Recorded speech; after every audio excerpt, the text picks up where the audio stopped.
ગુજરાતમાં કાયદો અને વ્યવસ્થા ગુજરાત પોલીસ તમામ પર પ્રશ્નો ઊભા કરે એવો એક કિસ્સો સામે આવ્યો છે અને ફરી એકવાર ગુજરાતમાં કાયદા અને વ્યવસ્થા પર ક્યાંક ને ક્યાંક સવાલો ઊભા થઈ રહ્યા છે. સમગ્ર બાબતે વિગતે ચર્ચા કરીશું.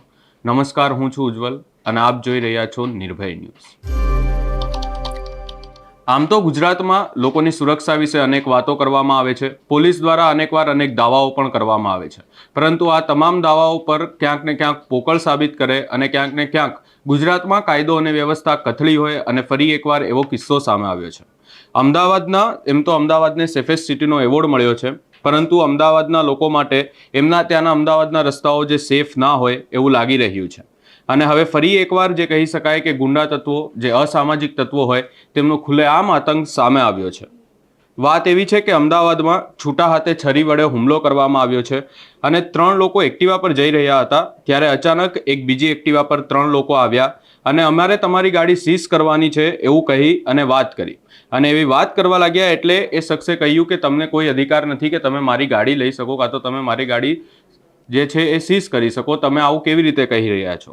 ત્યારે એ વાત કહેતા જ જે 3 લોકો જે છે એ આવ્યા હતા અને એમની ગાડી સીઝ કરવાની વાત કરી રહ્યા હતા, એ લોકો અચાનક તેમને મારવા લાગ્યા અને ત્યારબાદ વિવાદ ઉગ્ર બનતા જે છે એ છરી વડે હુમલો કર્યો. ત્યારે ખુલ્લેઆમ લોકો પર આવી રીતે છરી વડે હુમલો કરવામાં આવી રહ્યો છે, તે પણ એક વિચારવા મજબૂર કરે છે. સૌપ્રથમ નજર કરીએ દ્રશ્યો પર.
અહીં પ્રશ્ન એ ઊભો થઈ રહ્યો છે કે આવી રીતે જાહેર રસ્તા પર કે જ્યાં ટ્રાફિક છે, લોકો અવર જવર કરી રહ્યા છે, આવા રસ્તા પર ખુલ્લેઆમ લોકો દ્વારા હુમલો કરવામાં આવી રહ્યો છે. ત્યારે પોલીસની કાર્યવાહી વિશે વાત કરવામાં આવે તો પોલીસ દ્વારા અનેકવાર અનેક દાવાઓ કરવામાં આવે છે કે આવા ગુંડા તત્વો ઉપર ધ્યાન રાખવામાં આવી રહ્યું છે, વાત કરવામાં આવી રહી છે, પરંતુ ક્યાંક ને ક્યાંક આવી રીતે જાહેરમાં લોકો પર હુમલો કરવામાં આવી રહ્યો છે, જે વિચારવા મજબૂર કરે છે કે શું ગુજરાત લોકો માટે સુરક્ષિત છે? સમગ્ર બાબતે આપનો શું અભિપ્રાય છે? અમને કમેન્ટ કરી જરૂર જણાવશો.